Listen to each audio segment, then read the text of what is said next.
Ang committee po ay nagpasya, Mr. President, kasi hiniling po nung Diskaya sa kanilang sworn statement na meron tangka sa kanilang buhay, sa kanilang seguridad, ang kanilang pamilya at kanilang mga anak. Kung natatakot sila sa kanilang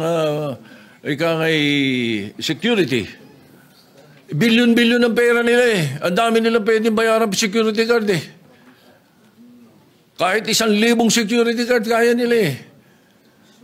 Bakit kailangan ang gobyerno? Kung kami po ay nagmamadali, yun po kasi ang sinasabi ng batas.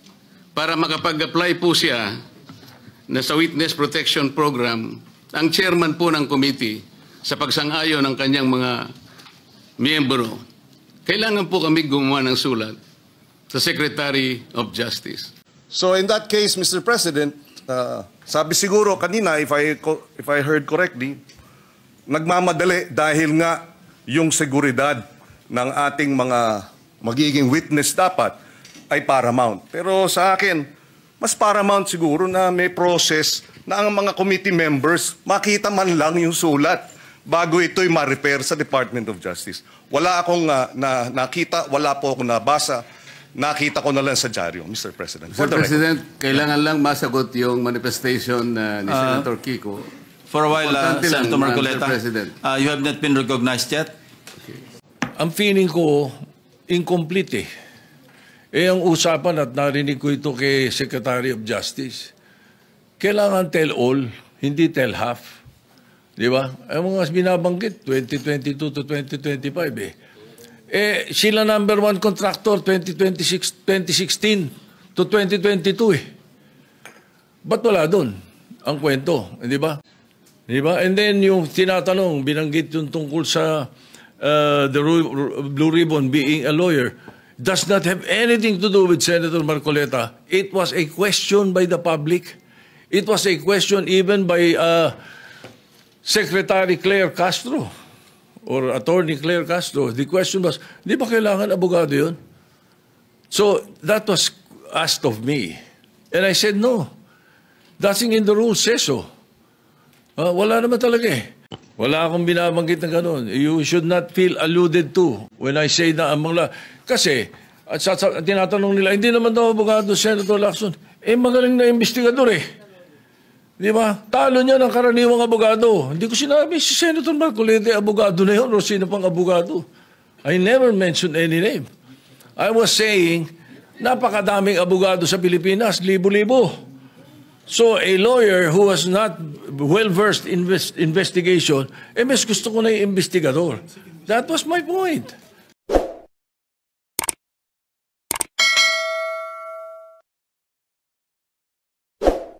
Senator Marcoleta is recognized. Mr. President, I rise on a question of privilege. There are recent unsettling statements. Yeah, Mr. President, just to, before, my apologies to Senator Marcoleta, because Senator Erwin has been quietly, diligently waiting for his turn to give his privileged speech. Well, if Senator Erwin is willing to give way, we have no problem, Mr. President. All right, go ahead. You may proceed. And besides, Mr. Majority Leader, I'm rising on a question of privilege, which is the higher and preferred way of speaking before this body. Mr. President,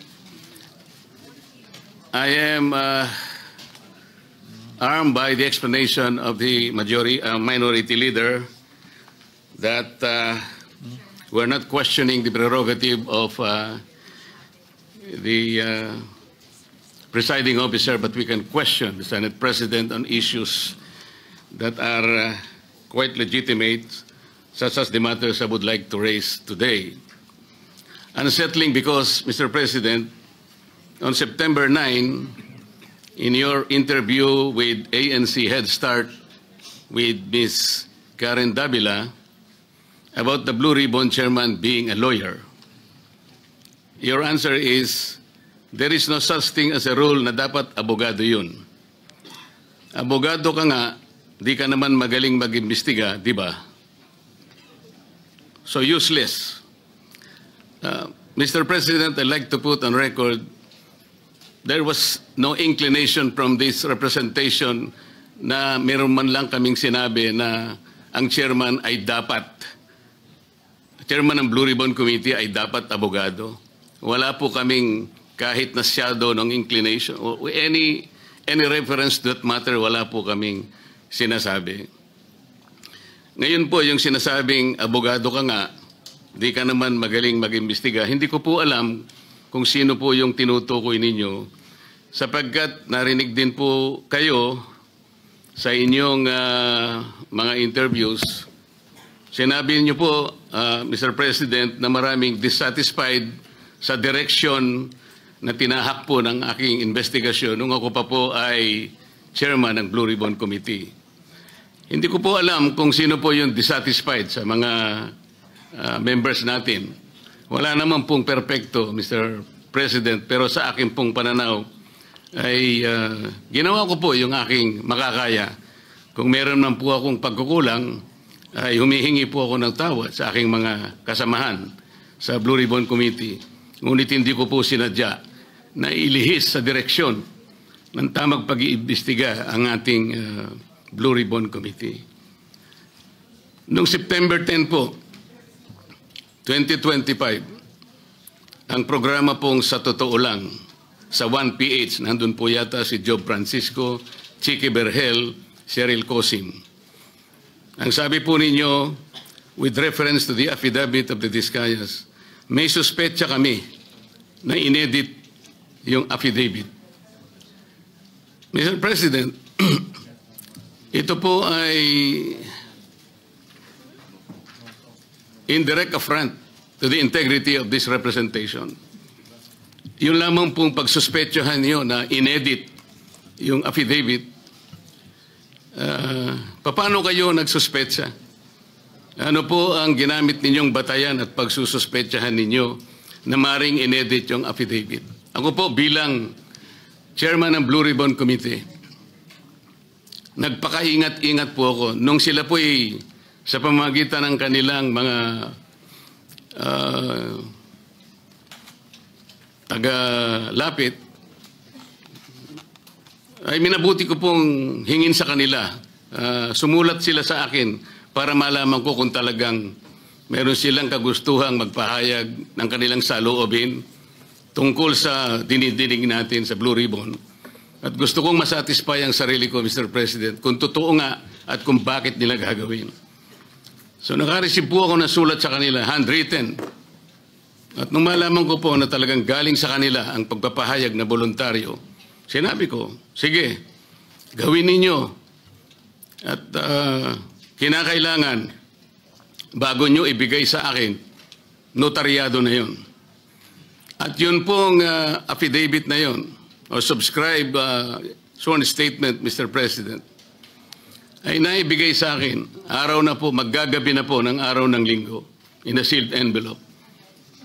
At kung sinasabi po ninyo na ang SOP ay dapat na ibigay sa mga miyembro ng ating Blue Ribbon, wala na pong pagkakataon sapagkat sa umaga po alas 9 ay magsisimula na po ang Blue Ribbon Committee. Noong September 14 po sa Twitter ninyo, meron po kayong binanggit at ito po ang nakasulat. Very devious. Wala pang hearing ang Blue Ribbon ni Ping Lacson. Gusto ng ilang magpalitan agad. What are they so afraid of? Bakit minamadali WPP agad ito? Ano bang nangyari? Malalaman natin sa Blue Ribbon kay Senator Lacson, meron siyang investigasyon ginagawa tungkol dyan. Ano po ba yung pinanggalingan ng mga salitang yun, Sir President? Sino po yung natatakot? Sino po yung nagmamadali? Kung ang inyo pong tinutukoy ay yung aking sulat para irekomenda na mag-apply sa Witness Protection Program ang mag-asawang Diskaya, yun po inaayon sa batas, Mr. President. Ito po ay inaayon sa Section 4, Republic Act 6981. Ito po yung Witness Protection Act. Ang sinasabi po doon, In case of legislative investigations in aid of legislation, a witness with his express consent may be admitted into the program upon the recommendation of the Legislative Committee, where his testimony is needed, when in its judgment there is pressing necessity therefore, provided that such recommendation is approved by the President of the Senate. Ang committee po ay nagpasya, Mr. President, kasi hiniling po nung Diskaya sa kanilang sworn statement na meron tangka sa kanilang buhay, sa kanilang seguridad, ang kanilang pamilya at kanilang mga anak. Kung kami po ay nagmamadali, yun po kasi ang sinasabi ng batas. Para makapag-apply po siya na sa Witness Protection Program, ang chairman po ng committee sa pagsang-ayon ng kanyang mga miyembro, kailangan po kami gumawa ng sulat sa Secretary of Justice. Ayun nga po, ipinrepair namin kagad. Hindi nga lamang po napirmahan ng pumalit na Senate President sapagkat nagpaliwanag siya, nalaman pala niya na meron palang presscon ang ating Department of Justice Secretary na doon sinabi niya, hindi raw siya magbibigay ng witness protection sapagkat kinakailangan muna ang ibalik ng mga Diskaya anumang pera ang kanilang nakuha sapagkat hindi kanila yon. Sa makatid, ang policy daw ng Department of Justice ay ibalik muna yung pera bago aksyonan ang kanyang aplikasyon sa Witness Protection Program. Mr. President, ako po'y nalulungkot. Maski sa aking press con kanina ay sinabi ko kung bakit ganun ang sinabi ng Secretary of Justice. Wala po sa tuntunin yun eh. Kung babasahin lamang po niya ang Section 3 at Section 10 ng Republic Act 6981, wala pong binabanggit doon na restitution, yung pagsusuli. Nag-uumpisa lang po sa pagsusuri, sa pag-iimbestiga ang komite. Meron na po bang halaga na dapat isuli? Na-determine na po ba yun? Meron na po bang ruling na kung ano kung sino at gaano ang isosoli ng kung sino man ang may kasalanan? Meron na po bang ganun? Wala po eh. Prospective lang pong mag-a-apply eh. Nasa sections 3 and 10 ang mga requisites kung ano-ano po yun. Mga 10 requisites po yun. Yung restitution, wala po ron eh. Kaya po ako'y nalulungkot kung bakit po binanggit yun ng Secretary of Justice. Samantalang, nung pong linggo, bago magkaroon ng hearing noong September 8, nagkausap pa kami at binigyan pa niya ako ng kasiguruhan na sige, ibigay mo na sa kanila ang pangangako na mabibigyan natin sila ng immunity sapagkat tayo naman ay magkapartner sa kagustuhan natin, pati yung Witness Protection Program ay ating maipasakagad.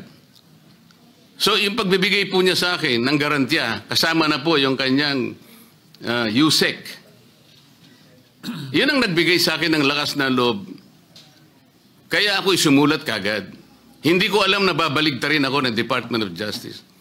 Ngayon po, Mr. President, yun po ang ginamit ninyong dahilan kung bakit hindi nyo pinirmahan.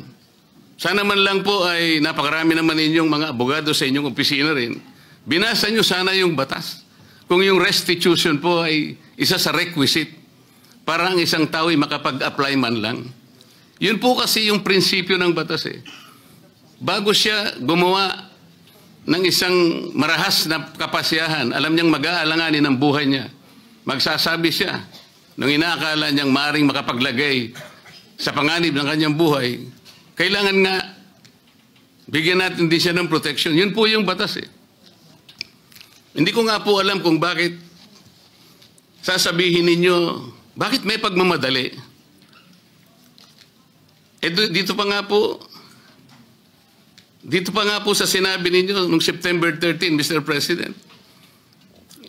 Ang reading ko, sabi po nyo, camouflage lang yun eh. To put me and the leadership of the Senate under the gun. Kunwari, merong naiinis sila. Kung bakit hindi ko pinirmang sulat sa DOJ, baka may commitment sila to someone, to some people. Is there a commitment somewhere? baka mayroong nakiusap na pwede silang ipasok sa Witness Protection Program. Lahat po ng ganitong mga pagsususpetsa is a direct affront to the integrity of this representation, Mr. President.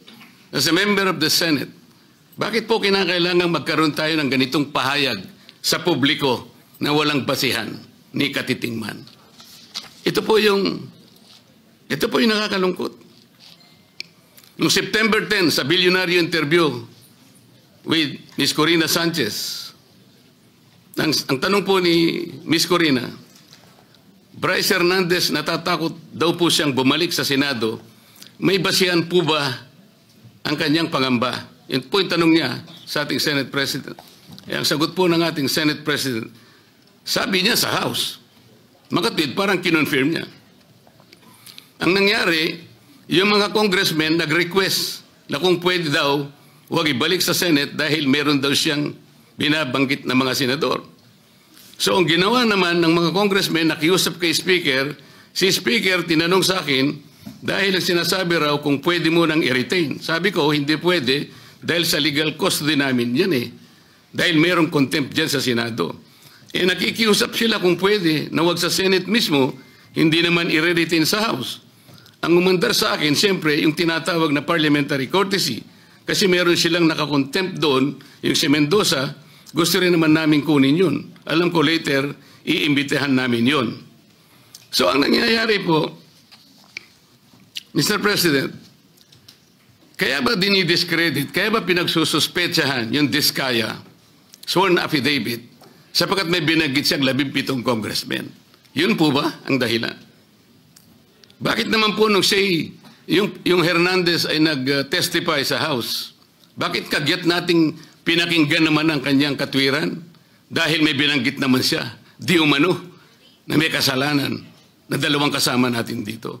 At saka siya nagsabi na, huwag niyo na akong ibalik doon sapagkat manganganib ang buhay ko. Ang maliwanag po dito, pagka ang nagsasalita si Bryce Hernandez, parang merong kagad pagpapatibay. Parang pinaniwalaan na natin na maaaring manganganib ang buhay niya sapagkat meron siyang binanggit na dalawang kasama natin. Paano yung buhay ng Diskaya na inimbitahan nila doon? Na binigyan na, bigla na lang nating, wala man lang tayong aksyon. Samantalang 17 congressmen ang binanggit niya. Hindi niyo ba naisip, manganganib din ang buhay niya? Pero walang nagsalita dito sa atin. Yun po yung aking nakikita eh. Huwag po tayo mag-away-away. Ang ating pong hinahanap ay katotohanan lang. Pero kung ganito po ang gagawin natin, manggagaling po sa ating Senate President, magpapalipad po kayo ng salita na kami po ay wala namang kinalaman. Lalong-lalo na po ang representasyong ito. Kahit minsan wala po akong sinabihan na mas magaling po ako. Wala po akong sinabing ganun. Ang sinabi ko lang, ang pagkakaiba po ng investigasyon ng Senate Blue Ribbon Committee is in aid of legislation. Kung ang direksyon ko pong yon ay mali para sa inyo, nasa sa inyo na po yun. Pero yun po ang nalalaman ko. Sa 3 pagdinig lamang po, nasabi ko na po kanina sa press con, sa 3 pagdinig pa lamang po namin, nakita ko na po ang pangangailangan ng halos 14 na legislative measures na dapat natin kagad na ipasa para sa ganon. Maayos natin, ma-address natin kagad ang malalang problema ng corruption sa ating bansa. Maraming salamat po sa pagkakataon, Mr. President. Thank you, Senator Marcoleta. Majority Leader? Yes, Senator Kiko Pangilinan would like to be recognized, Mr. President. An objection? Hearing none, Senator Kiko Pangilinan is recognized. Thank you, Mr. President. This is not an interpellation, just a manifestation. Mr. President, bago pa man naglabas ng affidavit ang mag-asawang Diskaya, nag-comment na po ako dahil narinig ko doon mismo sa hearing nung tinanong siya nung ilang mga senador. Binanggit niya ang mga pangalan at sinabi niyang mula 2022. Hindi bago ng 2022. Wala pa ho silang affidavit noon, tinanong sa kanila sa hearing. Kaya nung pa man, nag-comment na ako. At ako mismo sa comment ko, sabi ko, mukhang Photoshop tsaka edited. Hindi yung testimonya, hindi yung affidavit kasi wala pang affidavit nun eh. Testimonya pa lang nung una o pangalawang hearing. Kaya, in fairness to the Senate President, kung sinabi niyang edited, I was not referring to, this representation was not referring to the affidavit or in any way referring to the chairperson of the Blue Ribbon Committee. I was referring directly to the testimony given during the hearing, public hearing, of the Discayas that they said they started flood control projects in 2016 and then went on to continue until 2025. And they too said na itong mga binanggit nilang pangalan ay sa 2022 lang. So kahit na wala pa ho yung affidavit, doon pa lamang sa kanilang mga testimonya during the public hearing, nakita ko na mukhang hindi kapani-paniwala. At least this is my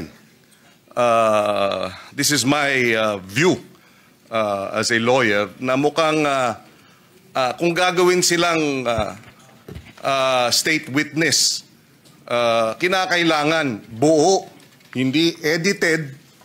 And when I refer to edited, sila bilang mga testigo, ine-edit nila. Hindi yung chairman ng komite, hindi yung sa abita. I was not referring to the affidavit. I was referring to their testimony when the affidavit had not yet been actually submitted. Just for the record, Mr. President. Thank you, Senator Pangilinan. In addition, Mr. President, in addition, point number 2, sorry. I was a member and continue to be a member of the committee, the Blue Ribbon Committee. Unfortunately, as was pointed out by the former chairperson, it is the committee that decides as to whether or not we will agree to have a witness taken as a in custody to become a witness under the Witness Protection Program. Unfortunately, as a member of the committee, I was not able to read the letter of the chairman then addressed to the Department of Justice. So in that case, Mr. President, sabi siguro kanina, if I heard correctly, nagmamadali dahil nga yung seguridad ng ating mga magiging witness dapat ay paramount. Pero sa akin, mas paramount siguro na may process na ang mga committee members makita man lang yung sulat bago ito'y ma-repair sa Department of Justice. Wala akong nakita, wala po akong nabasa, nakita ko na lang sa dyaryo, Mr. President. Mr. President, kailangan lang masagot yung manifestation ni Senator Kiko. For a while, Importante lang, Senator Marcoleta, Mr. President. you have not been recognized yet. Majority Leader. Yes, Mr. President, we'd like to recognize, he may be allowed, if with the permission of the Senate President, let him allow him to answer, or at least reply to the manifestation of Senator Kiko Pangilinan, and then after we'll recognize our Senate President for his interpellation. Thank you. Thank you, Senator, Mr. President. Wait for a while. Senator Marcoleta is recognized. Thank you. Maalala po natin, Mr. President, na nung pangalawang hearing po ng Blue Ribbon Committee, doon po namin finload yung idea na kung nais po ng mga resource persons, particularly po yung mga 15 contractors na naimbita sa ating Blue Ribbon, kung gusto ninyo na magsalita kayo, come into the open, pinload po namin sa second hearing yon. Makakatulong po kayo sa Estado, lalong-lalo na po kung magbabanggit kayo ng mga taong alam ninyo na mas malaki kaysa sa inyo kung bakit nangyari ang matinding korupsyon sa ating bansa. So pinupload po natin yung idea na maaari silang mag-apply under the Witness Protection Program. Kaya po yung una nilang pananalita, nung sila ay wala pa po at hindi pa nakumbinsi siguro na lalabas, iba po yung kanilang testimony sigurado. Ngunit nung malaman nila na may pagkaseryoso naman po yung offer namin, na kung makakatulong po kayo, magsabi na kayo ng totoo, baka po, sabi namin, yung criminal prosecution, madidispense na yon, pinaka most likely siguro, pagdating ng araw, civil liability na lang ang haharapin ninyo. Meron po akong paniwala na pinag-isipan nilang mabuti yun, kaya lumabas yung mag-asawa na yun. Nung lumabas sila, natural dahil sa magsasabi na sila ng totoo, lalabas po talaga kung anong gusto nilang sabihin. Maring taliwas po doon sa narinig na nauna na pahayag ni Senator Kiko. Sa mga tweet, hindi po pwedeng pagbasihan yung nauna nilang pagsagot sapagkat hindi pa sila nakapagpasya na kanilang sasabihin na kung anong nalalaman nilang totoo sa kanilang kalooban. Yun po yung totoong nangyari ron. Kaya hindi po ako naniniwala nang dahil lamang doon sa maaring hindi pareho nung una yung kanyang testimony at doon niya na sinabi yung buong katotohanan ay maaring edited o maaring may pagbabago o hindi pwedeng pagbasihan. Sa aking palagay po, ang pinag-uusapan natin, ano man yung kanilang sinumite, wala pong karapatan ang sino man sa atin na husgahan yun eh. Yun po yung kanilang nalalaman eh. Pagdating po ng araw, ang korte na po ang gagamit doon. Kung sakasakaling matapos po yung investigasyon na ito, nagkaroon po ng committee report at sinumiti po at ang rekomendasyon po ay ipagsakda lahat ang mga tao may kinalaman dito. Yun pong mga ganong klaseng dokumento ay pupunta rin sa korte. And in the final analysis, only the court can determine yung veracity o yung kawalang katwiran, kung meron man, ng mga naunang pahayag. Yun po yung gusto naming mapansin, Mr. President. Salamat po. Thank you, Senator Marcoleta. The Senate President is recognized. Thank you, Mr. President. Thank you, Mr. President. Well, I decided to go down from the rostrum so that I can either answer or debate with any or with any interpellations from our colleagues. No? But let me just try to explain some of the points that were raised that, to me, and that is my opinion, inaccurate yung mga intindi or inaccurate yung perception in these interviews that I am, the media has been conducting with me. Ang totoo nga yan, dami ko pa nga iniiwasan na interview eh. Kukunti pa nga yun eh. Pero whenever I am asked, I come out with my opinion. You don't like my opinion, but you have to respect it. In much the same way as I respect your opinion, whatever it is. No, but when it comes to the issue of legal, there are rules to follow. So let me start with what the minority leader said as far as the Blue Ribbon Committee is concerned and the order. Malinaw sa rules natin eh. A witness cited in contempt may be ordered by detained in such a place as may be designated by the committee alone or, andun yung or with the concurrence of the Senate President by either one detention order.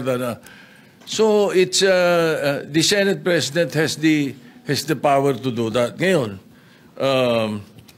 nung binibigay sa akin yung binigay sa akin yung sulat para i-recommend yung witness protection program ng mga Diskayas, ang feeling ko, incomplete eh. Ang usapan at narinig ko ito kay Secretary of Justice, kailangan tell all, hindi tell half. Di ba? Ang mga binabanggit, 2022 to 2025 eh. Sila number one contractor, 2016 to 2022 eh. Ba't wala doon ang kwento? Di ba? So, you cannot blame me if I do not want to immediately do that. No? And then I know for a fact, as I said in the media, I know that there is a possibility that we will change the leadership the following day. All right. Now, let me continue with some of the opinions that were aired. Well, of course, yung nabanggit kanina ni Senator De La Rosa, pasensya na, baka nabigla ako at nagamit ko yung salitang gimmick, Pero it could be had been a wrong word that I should not have used. No? Pwede kasing opinion yun sapagkat yung public ang madalas kong marinig na sinagsasabi nun eh. Ano? Now,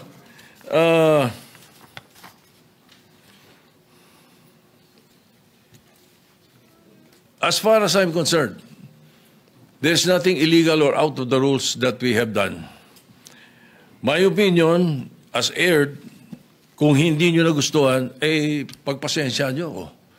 Kung hindi nyo nagustuhan yung mga sinabi ko, na opinion ko. Pero I never mentioned names. When I said, baka na-edit, tama yung sinabi ni Senator Pangilinan. Iba yung thinking eh. Bakit iisipin nyo kagad na pinapa-edit ko yung affidavit? Hindi ba? Hindi eh. So, and when I say those things, you should not feel alluded to. Wala naman akong binanggit na pangalan eh. Di ba? And then yung tinatanong, binanggit yung tungkol sa the Blue Ribbon being a lawyer, does not have anything to do with Senator Marcoleta. It was a question by the public. It was a question even by Secretary Claire Castro or Attorney Claire Castro. The question was, di ba kailangan abogado yun? So that was asked of me. And I said, no. Nothing in the rules says so. Wala naman talaga eh. As a matter of fact, we elected Sani Alvarez as Blue Ribbon Chairman for 2 years. And he's not a lawyer. Binagdebatihan na namin nila Neptali Gonzales yan, saka nila Ernie Maceda yan, matagal na. Ano? No. He's never a lawyer. Sani Alvarez was not a lawyer. Oh, we even debated about it. No, I am very sure, 100%. Oh. Anyway, so again, no, wala akong binabanggit na gano'n. You should not feel alluded to when I say na among kasi, at tinatanong nila, hindi naman daw abogado, Senator Lacson. Magaling na investigador eh. Di ba? Talo niya ng karaniwang abogado. Hindi ko sinabi, si Senator Marcoleta, abogado na yun, o sino pang abogado. I never mentioned any name. I was saying, napakadaming abogado sa Pilipinas, libo-libo. So a lawyer who was not well-versed in investigation, mas gusto ko na yung investigador. That was my point. Ano ba? Why will you feel alluded to, Mr. President, if I did not mention your name? Di ba? Now,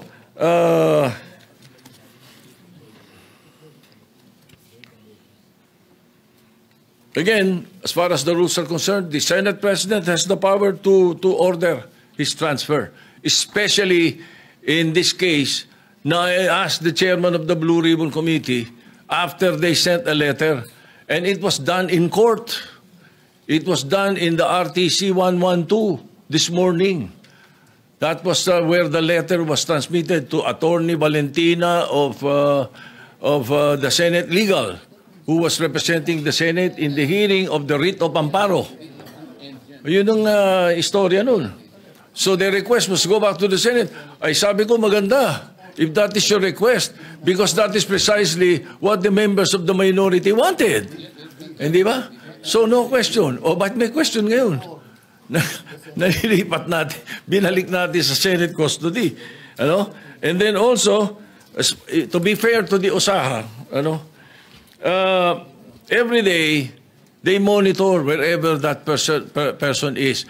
Kahit na nung dinala natin yung si Colonel something sa Muntinlupa, mayroon tayong sa Pasay City Jail, si Balad ba yun?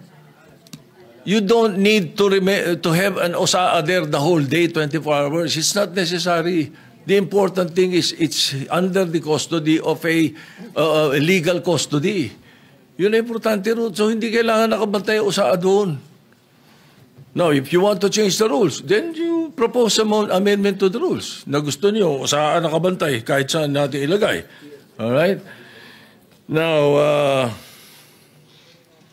maraming nabanggit eh. Kaya isa-isa natin to. Pasensya na kayo.